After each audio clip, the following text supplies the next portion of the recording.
Now, for anyone that is new to HellRaiser or any of my viewers out there that don't know what HellRaiser is, the best way to really describe this film is, I think Sam Raimi kind of said it best right here. The innocent must suffer. The guilty must be punished. You must taste blood to be a man.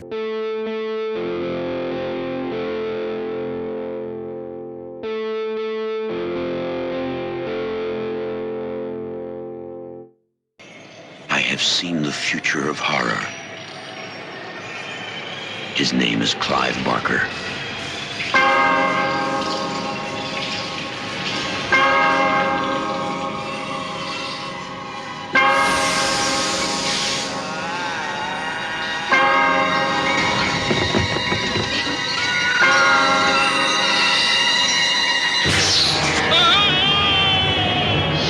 HellRaiser. We'll tear your soul apart. Hey there guys, welcome back to another awesome video, and today we're going to be talking about 1987's HellRaiser. So HellRaiser follows a husband and wife as they just moved into a new house, and the wife slash stepmother, Julia, has discovered that her former lover, Frank, has returned from the dead. And the only way he could survive and thrive and live and be resurrected is if he basically sucks the blood and flesh of other men's blood and flesh. So this movie is directed by the one and only none other than Clive Barker, and Clive Barker is definitely an interesting character, to say the least, when in terms of his background in homosexuality and these types of films. I'm not judging the guy, I'm just stating the facts about him in terms of his background and the types of movies he's into and the types of movies he directs. And something else that I want to kind of point out real quick is I had to rewatch and revisit HellRaiser because it's been a while since I saw HellRaiser the first time. And when I first saw HellRaiser, I really wasn't as crazy as everyone else was about the film, because there was things I really liked about it and there's things I really didn't like about it. So I'm glad that I got to revisit this and rewatch this film because, like, my opinion kind of changed a little bit. Nothing too major or hugely drastic, but it definitely elevated a little bit. And now it's kind of like funny to make this little comparison of my thoughts then the first time around to my thoughts now, years later, second time around. And I definitely do have more appreciation for HellRaiser, because the first time around, the only thing I really liked about this film was the Xenobites. Anything with the Xenobites or the gore, the visual effects they had with them was awesome. Anything with the human characters, I really didn't give a shit about. First time around, I really didn't care or give a shit for Kirsten as a character. But this time around, I actually genuinely think she was great. I think she's actually a very underrated character, and I feel she fits that female-led protagonist role very well, like your Laurie Strode's, your Sidney Prescott's, your Nancy Thompson's. I feel she belongs with the rest of the women. At first, with Julia, I just thought she was a bitch. She was a whore, and I just couldn't get into her. And I know that's the point of her character a little bit, but this time around, I felt that there was a little bit of a vulnerability to her, and that kind of made me like her a little bit, and it kind of made sense in her character to basically go from one way to another, because she, at first, when she's delivering these men and bringing all these other guys and lure them into the house so Frank could basically take the flesh and blood off of them and suck them dry,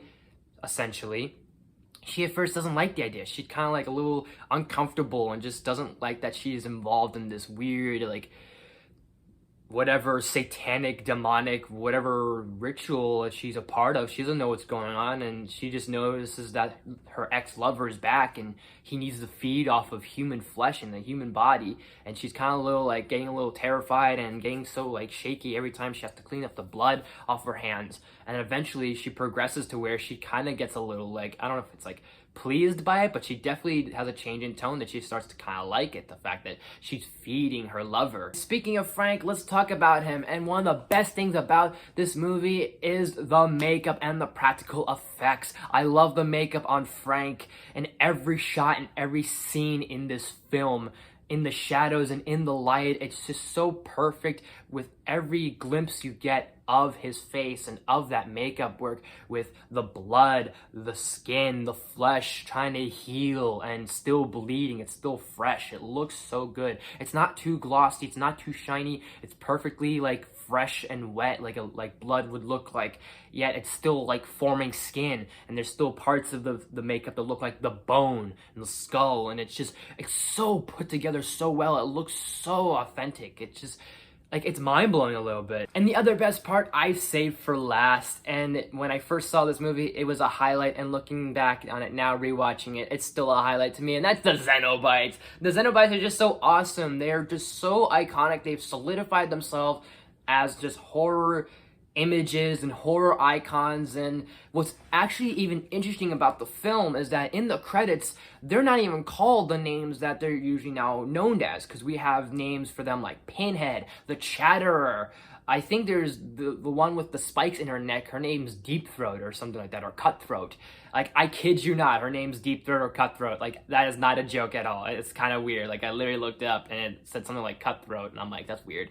And then there's the blind guy. But they all have names now. But when you look at the credits in the first film, they're just called Xenobite 1, Xenobite 2, Lead Xenobite, Female Xenobite, Chattering Xenobite. They never got their names until obviously years later, because us fans apparently must have developed these names, or Clive Barker must basically looked at these names and said, you know what?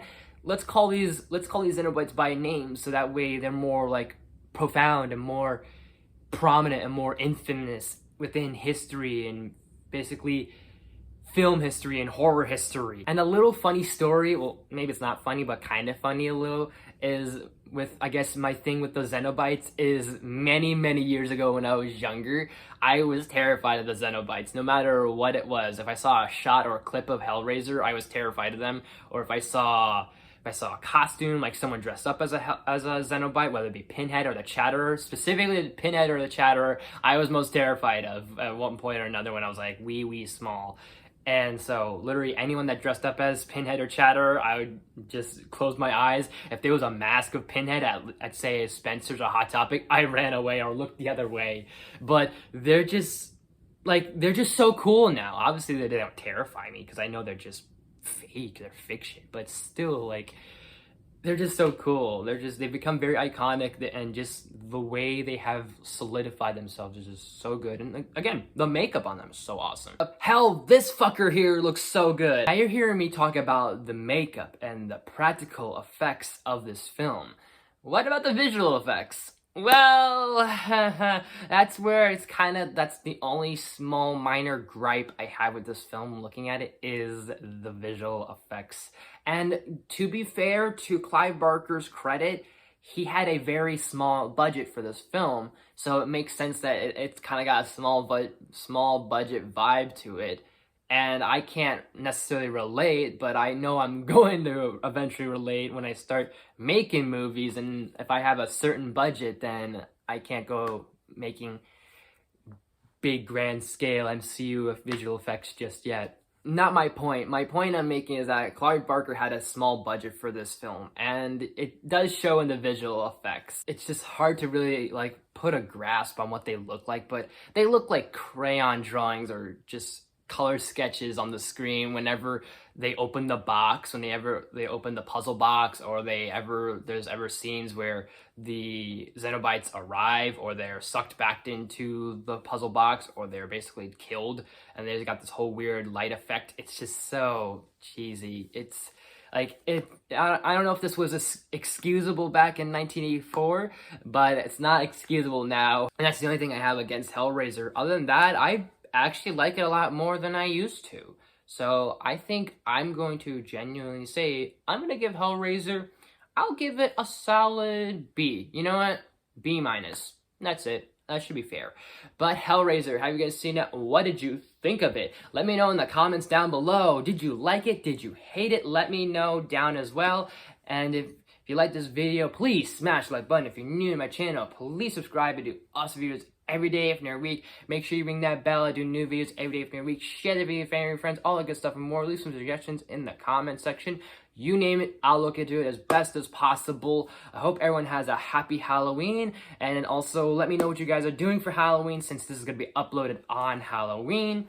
I'm not sure if there'll be stuff before this video or not, but you can always check out my playlist of Halloween stuff if you want to catch any of my Halloween videos before the end of this month. You're more than welcome to, or anytime really. You can check these out anytime, but if you want to check them out Halloween, be my guest. But anyways, guys, hope you have a happy and safe Halloween. Thank you so much for watching, and I will see you next time.